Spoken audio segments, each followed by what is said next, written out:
जब तक हम इस तत्व ज्ञान की इस कुंजी से परिचित नहीं होंगे तब तक हम अध्यात्म ज्ञान नहीं समझ सकते। हम कौन हैं? पुण्यात्माओं, अभी तक हम सुना करते थे ऋषि में ऋषियों से कि आत्मज्ञान होना चाहिए,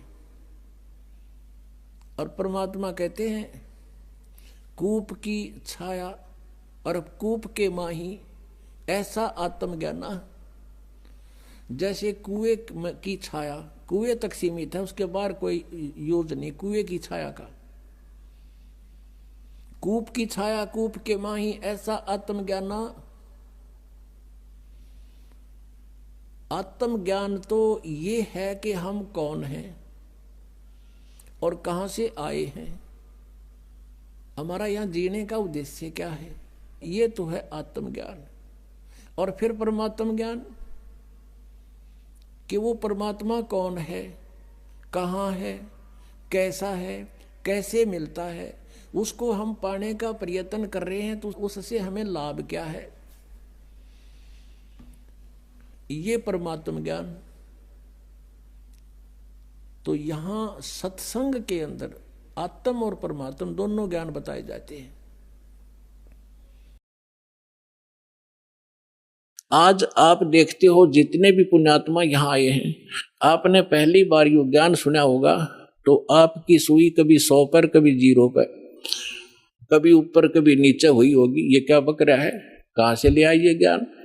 और फिर देखिए आपने प्रमाण, अब दांतों तले उंगली दबा रहे हो आप। तो कैसे कहते हैं 100 छल सीधर मैं करूं अपने जन के काज। तो आपके ऊपर जो रहम परमात्मा का है ये विशेष है। जो दास कहना चाह रहा था, आपको ये यथार्थ ज्ञान समझाने के लिए ये प्रमाण उदाहरण दिया है। सत्संग में आने से प्राणी को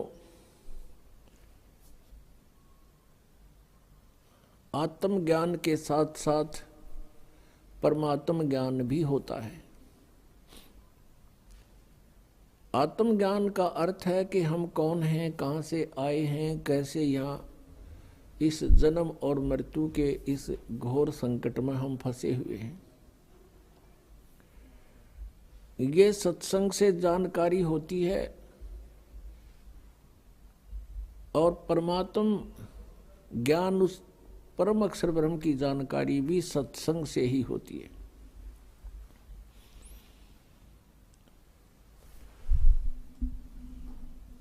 सत्संग का मिलना बहुत ही दुर्लभ है, संत का मिलना बहुत दुर्लभ है। और पुण्यात्माओं, आपका कितना सौभाग्य है, आपके कितने पुण्यकर्म आपके साथ हैं कि आपको सत्संग मिला और सतगुरु मिले। सतगुरु का अर्थ होता है सत्य ज्ञान दाता। वैसे तो गुरु शब्द पर्याप्त है, गुरु मीन मार्गदर्शक, लेकिन ये नकली गुरु बहुत हो गए, जिस कारण से सच्चे गुरु सत्य गुरु कहना पड़ा, सच्चा गुरु। तो सतगुरु परमात्मा स्वयं ही बनकर आते हैं, उनके अतिरिक्त पृथ्वी पर कोई सतगुरु नहीं होता। अन्य जो काल के दूत हैं वो भले ही अपने आप को सतगुरु कहते हों या उनके अनुयायी भी उनको सतगुरु की उपमा से सुशोभित कर रहे हों, पर वो संत, वो सतगुरु नहीं होते। परमात्मा कहते हैं खर ना होवे के हरि कबहू सिंह की खाल उठाए। गधे को यदि शेर की खाल उठा दे लायन की, तो वो गधा शेर जैसा अवश्य लगने लग जाएगा, पर वो शेर नहीं होता, सिंह नहीं होता। अब खाल ओढ़े हुए गधे को और ओरिजिनल सिंह को कैसे पहचानेंगे? उनकी बोली से पहचाने जाते हैं। एक कुम्हार था शरारती सा, उसने कुबद सूझी, उसको कहीं जंगल में शेर की खाल पागी और वो क्या करे, अपने गधे पर डाल दे रात में शाम को और खेतों में छोड़ दे उसने। खेतों में रखवाले होते थे फसल के, वो देखे चांद की रोशनी में कि शेर खड़ा है, सिंह आ गया, सिंह, वो भाग गए गांव में। और वो गधा खूब घास को फसल खावे और अच्छा तगड़ा हो गया। ऐसे सब जगह शोर मच जाता है कि रात को शेर आता है और फसल खा जाता है। एक अन्य कुम्हार को पता चला कि भाई शेर घास तो ना खाया करे। उसने पता लग गया कि ऐसे ऐसे कोई जरूर शरारत कर रहा होगा, कोई कुम्हार ने गड़बड़ कर रखी है, अपना गधा पाले है वो। उसने आकर के गांव में कहा भी शेर को मैं पकड़ लूंगा।